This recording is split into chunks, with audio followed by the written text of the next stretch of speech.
So what then is Albion going to decide to do? Because it was his idea to go in a big war versus Etruria's enemies and hopefully save Etruria. Lambert, Hello. I just want to say, Rome, I back in saw Etrurian you. hand. I saw you sieging it. Yes. My general did sack it, but Roma delenda est. Just minor delenda est. Yeah, I just wanted to say that. Fantastic. How you're able to do it, fuck it. Just incredible. Absolutely incredible. Anyway, back to what I was saying. What is Albion going to do? It was his idea to go in a big gank and to save Etruria. And now he's involved in just a war versus Menapia. What's the point? What is the point? His armies... how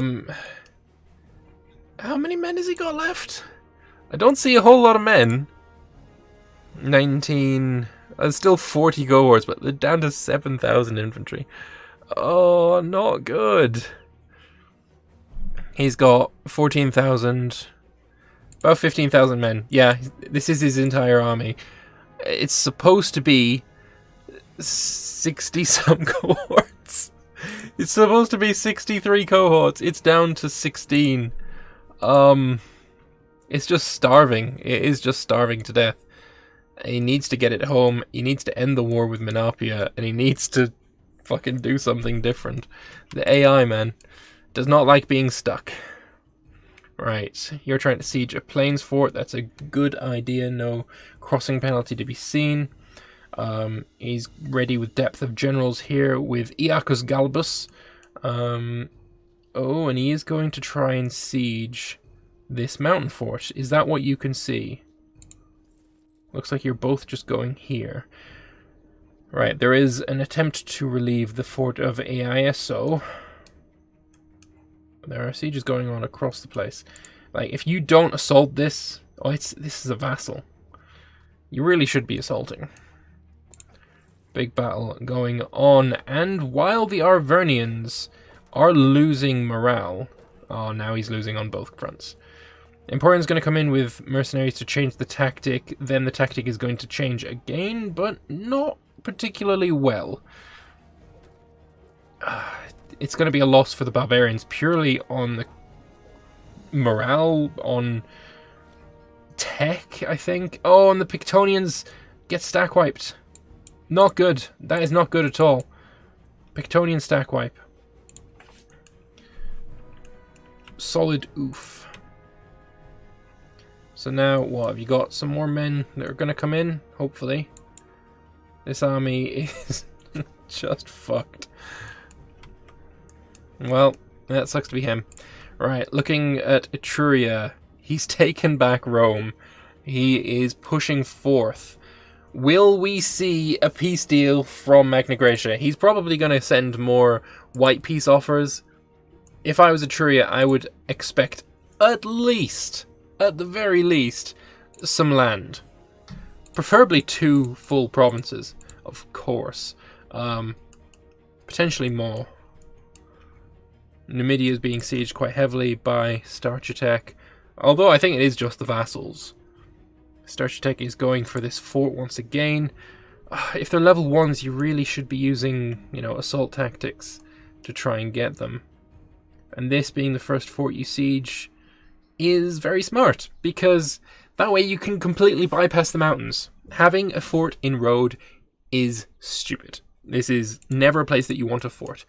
Because if you have a fort in road, then an army, like for example the 8th war host, just as an example, can march into road. They can siege it with no penalty because there is no river.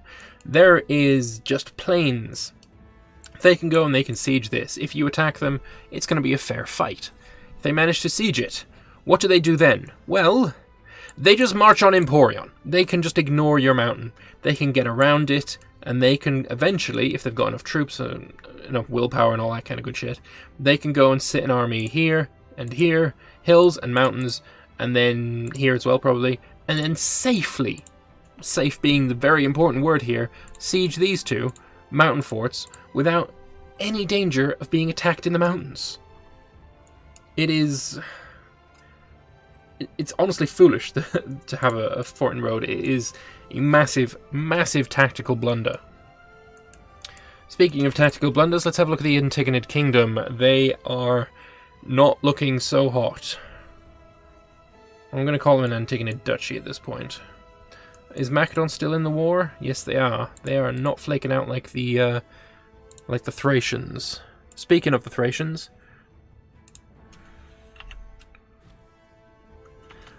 he actually just sent me a message saying, "Hi, I'm suddenly at peace. I don't know what happened. I guess I'll go with it." From this perspective, I can't tell anything. I can't tell why you're at peace. It could have been that he left out a peace deal request. Say this was a peace deal request. If he opened this and it opened like this, he's like, "No, I don't." For fuck's sake. And he opened it and kept it open. The top option is accept. So if you wait long enough, then it will accept. It's what's happened to, I think, Etruria before.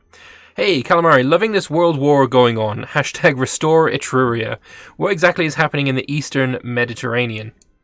Well, in the Eastern Mediterranean, we have Babylon, who has attacked the Antigonid Empire over the conquest of Cilicia Pedaeus.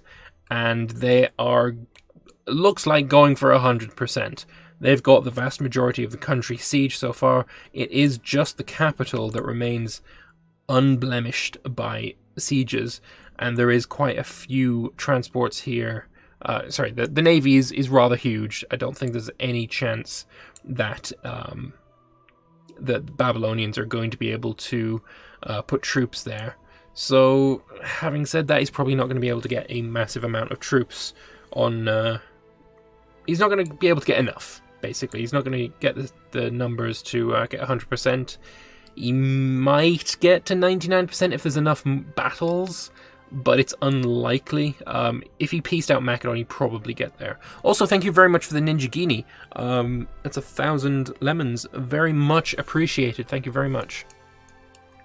We've also got Cyrenaica, Egypt, Kush attacking Numidia, and they've now gotten Bezeros, and they're pushing into the next territory, which is this one that has Vaga Bisatis, which is right up here as the capital, and here the capital is all the way down in Set of Castra. That is an interesting name. No, it's Castra Nebitata. Close enough. So yeah, he's got really well placed provincial capitals. They are far away, and they're going to have to go through many, many forts to get to them. So his plan is just to starve out the enemy, which is a smart plan. Good, go Babylon, destroy them all. Good, destroy Numidia. Wipe out all my enemies. Great Death are no longer your enemies, let's be fair. Alright, so Celtiberia has taken the fort. That is the first fort he's been able to take. There is quite a few more to go through. Looking from Emporion's perspective, 16,000 here. Hello, I just crashed. You just crashed? Okay, you can hot join in. No problem there. I did the same thing where I clicked on a trade deal on the monthly tick. Oh, no. I didn't see it as the monthly tick. Yeah, that's awkward.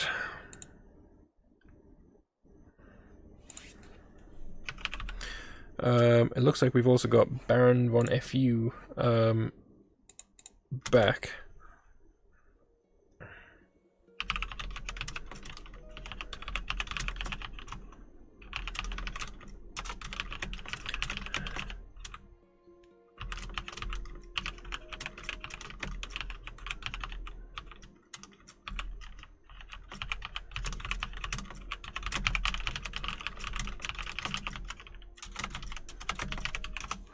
Right, got that going on now. And Starchitec. Oh, wait, no, this isn't Starchitec. This is Mauritania. They are marching through Numidian territory and sort of saving Numidia and Emporion. Mauritania not being directly involved is a bit awkward. What is their war goal, actually? That's a good question. The Mauritanian war goal is over Ep52, which is right here. That is pretty silly to try for, because you can white peace them soon. Although apparently it's still being contested. What? I don't know why the Mauritanians have not sieged a single province there. I think what Celtiberia needs to do is go and siege Limia, stop that from being an issue. Because maybe that's a problem with the game's code, where he technically isn't being contested, but it's being contested by somebody else. It's a bit iffy. But really, Starchitec needs to go and occupy this so that he can force Mauritania out of the war. But yeah, it's crazy just how much war is going on all across the world. We can go and have a quick scan around. We are working on getting to the war goal. Well, I mean, you're in Starchitec's war, right? Yeah. He's got most of it. both. No, he's actually got all of it. He's got all of the war goal. But yeah, linking up your troops would be kind of important. It's what we're working on. It's just slow going given he's Tech 9 and we're Tech 1. Yeah, I can imagine. What is Jake's plan then? How is he going to enter the war? We don't know. We're trying to see if he can no CB in. Right, I'm in.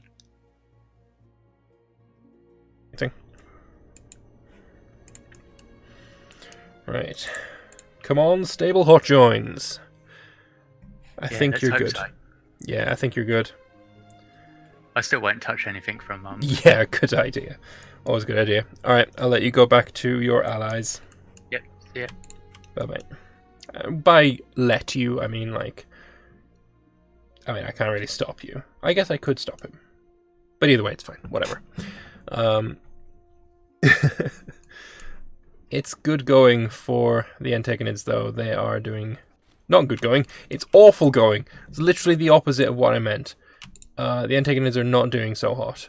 And they can't see the armies currently inside his own nation. So if we check on the Babylonian perspective, we see an army running him down. They have caught him and they are going to kill him quite badly. It's a tiny army and yet it was still plenty enough.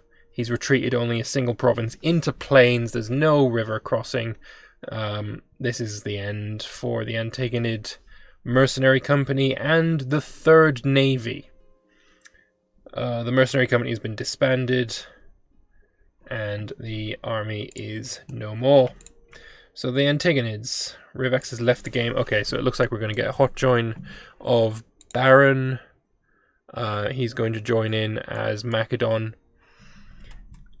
Ravex, I don't think is going to be able to hot join as Pontus, unfortunately. Purely because of how the game works, you don't get to choose who you hot join in as. It's you hot join in as the country you were last in.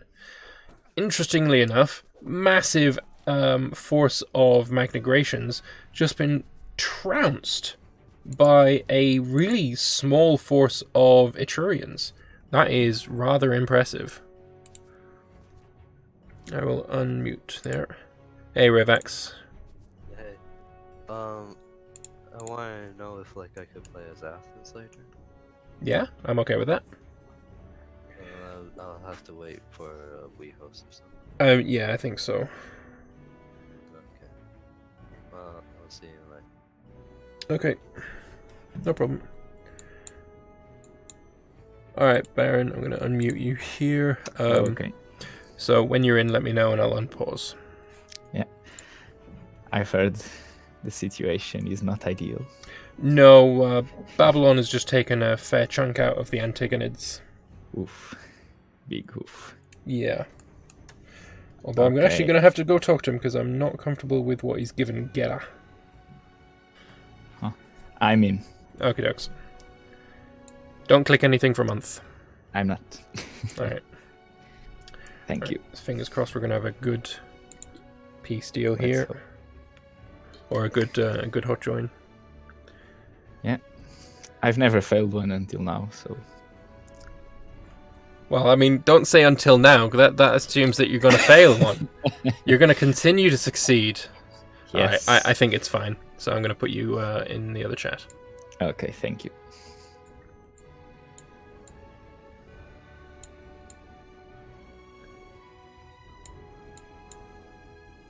Right, I've just moved him out. I've moved them all to the Greece chat rather than being in the forum. The forum is my playground. Right, so we've just got a hot swap. Baron is back in as Macedon, and yeah, Babylon's taken a chunk of territory. Although, again, I'm not comfortable with North Phoenicia being owned by Gera. There is absolutely no way he can reach there. So, with him being a vassal, it's really quite difficult to get that swapped over. So what I'm going to do is just do it. In between sessions, I'm going to go and use the console and give all of this land to Babylon. He really should not have it, Gera. That's... If you think about it, naval range is not enough to get him around here all the way to his territory up here. I don't care that it's through an overlord. It looks shit. And that's what I'm looking to keep good with this kind of stuff. I'm honestly not comfortable with Egypt and Kush owning this. But I'm going to talk about that later, I guess. Alright. The inexorable, I said that like 2 times this session, push of the Etrurians down the coast of Italy is really quite impressive, though this is a very large force. Another 50,000 trying to stop him. Etruria doesn't have that many men left. He needs 25,000 men to re-support his armies, and I'm just going to say he doesn't have that. Kush is around with some mercenaries, but I don't really see what else is going to be helping. Alright, looking over here at Celtiberia, he still has not... He needs to take this back so he can white peace Mauritania. It's kind of important, let's be fair. The vassals are all fighting in the south. It's just really good what the vassals have been able to accomplish. They sieged all of Numidia's land down here with very little contestation. Right. Ooh, big battle! Numidia is fighting against the Egyptians. And the Egyptians, despite not having the tactic, were kicking the shit out of him. And now he has the tactic. The Egyptians have retreated temporarily. They're going to go back in. They now have... Well, they had the tactic before he got back in, but the tactic is there, and everything is just swell. The Numidians are going to get thrown back. Yeah, I would definitely try and retreat. There's no way you're going to be reinforcing this battle in time. So, I wonder... Are you going to get locked before you lose? That is the question. No, he didn't get locked. The Egyptians really want to march in right now, yes. And now what you need to do is force march out of there. But I think it is too late. I don't think he's looking in the right places. And he's been caught. That's not good. The mass amounts of elephants are going to help, as well as having the tactic advantage.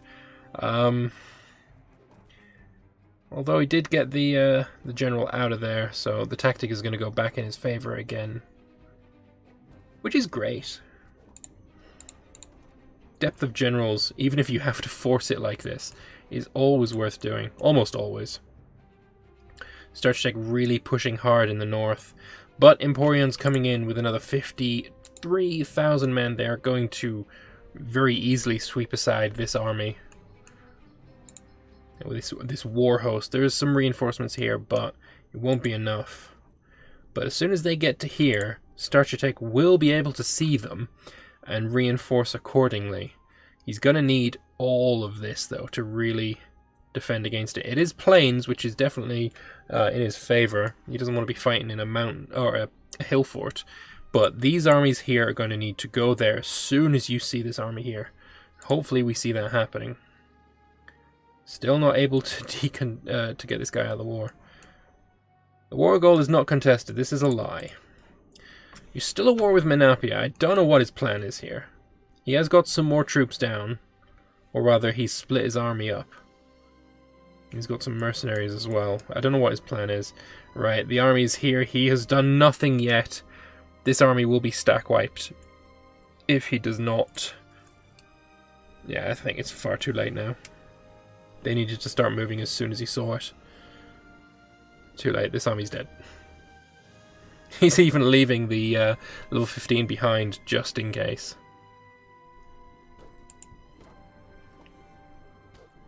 Big oofs in chat. So he's now seen the army, and I assume they're going to try and keep this siege of Palontion going.